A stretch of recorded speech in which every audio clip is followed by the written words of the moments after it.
simple act of breathing feels good. Fresh air. That's what got me first. All of a sudden there was a stillness, like there's no cars, there's no voices in the distance.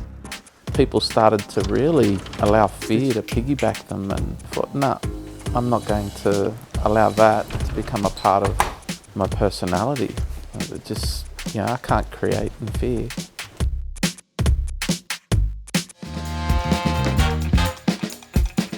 Usually if you're painting a shop, they're going to want you to come after hours, and you probably do it at night.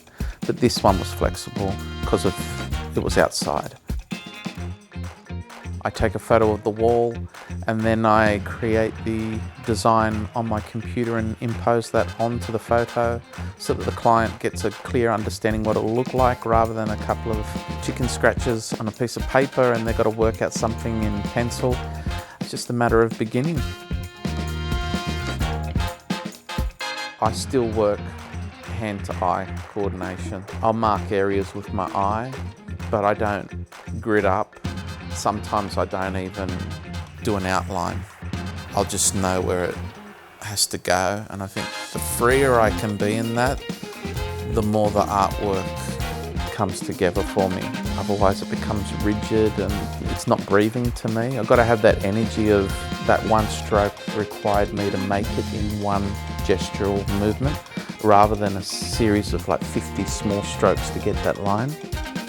The human connection in what we do is that you can see that's a mark made by a person, not by a machine or a mathematical approach. Often got to the point where I'd come home and I'd just have a nana nap. I'd just crash, and I thought, this doesn't seem right. I didn't see it for what it was. I'm about to drive up to Sydney to RPA hospital and have an operation. It's my wife Sophia, and high-tech filming going on here. I'm going to go in a hospital, I'm going to have my operation, and I'm going to be creative. I didn't do anything creative, I was kidding myself. Just waiting to be picked up now, and that's pretty amazing considering I had a partial nephrectomy, which is they removed the part of my kidney where it was affected by cancer. So there's no rhyme or reason, and I feel spoiled, but I feel there's a bit of guilt that creeps in as well, because you feel like, okay, well, I'm not special by no stretch of the imagination, so why am I faring better than others? And here I am. It's been 8 days after the operation, 8 days, and just thank God, man. I just, like, this universe is a crazy place.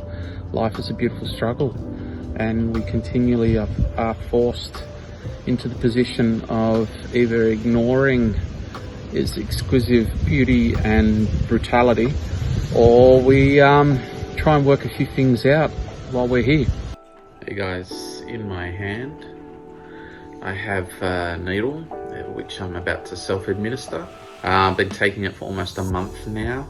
Sometimes it's easy, sometimes it leaves a sting. I'm blessed. That's my saying, I'm blessed. I'm going through, I guess, what would be the equivalent of writer's block.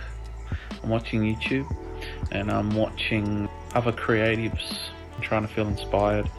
It's not the first time I've felt like this artistic block, and it won't be the last. It's just the circle of things, the way things revolve, and I feel like I've plateaued and I need to push through to enlarge my ability and try something new. I'm trying to get active and paint. I feel like I'm dusting a lot of cobwebs off because it's been that break in creativity where I feel like I've got to prime the pump or something to get things going.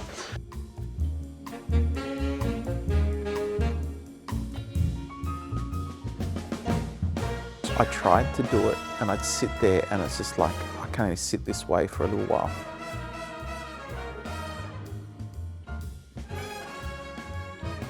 I've been struggling with painting at the moment. I just don't seem to get my groove, so I've come back to cutting paper, and I find I've found my groove there. I'm inspired by a lot of mid-century illustration, everything from Jean Art to Picasso, Picabia, Stuart Davis, Matisse, and so on.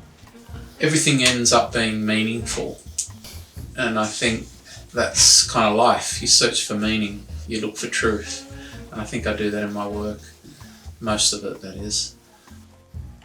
I've been engaged in my art career for many decades now, and at one time, any job, I'd take it. You've got to pay bills, so there's a compromise at times, because you can go through periods of no work, and then all of a sudden it pours. You know, 1 week you're living like a king, and the next you're a pauper. So there's those realities, but now I'm like, no, everything I do, I want it to be a concentrated effort in a particular direction, and I don't want to compromise that. I've been collaborating on a series of artworks over the internet with another artist from France, Stéphane. And we share a love for each other's work. We really like it. We encourage each other in what we do. We decided, why wait, physically meet each other? Let's do something now. Each of us will start a design and then add to each other's work. And sometimes the addition may mean that we cross out what each other have done. If you've ever seen Andy Warhol and Jean-Michel Basquiat, when they had their joint exhibition and in the stages of producing their work, and Andy was like, "You're just going over everything I do." Basquiat would go, "No, I'm not. No, I'm not. See, I can still see your work." It is like that. At the end, these will be available as prints, as well as lead to an exhibition that'll be held in France. Man, what a heck of a roller coaster ride. I haven't been as creative as I've wanted to. I've made a bit, but there's been a lot of rests in between because I just don't have the energy or the strength at times. And I guess it does give your work greater impetus at the end of it, where you just want to live. You do want to create. And in a world that's crazy, I can't see any better antidote than being creative. And for me to do that, I need to really, really hone in on something that I wake up in the morning and that's all I'm thinking about. And that's my life for a month. Imagine that, painting a mural for a month. Michelangelo laying on his back. He didn't want no help. He immersed himself in what he was doing. And how long did it take to do the Sistine Chapel? I don't know, but it didn't take 3 days. So for me, that's where I'd like to go. We'll see what reality holds, but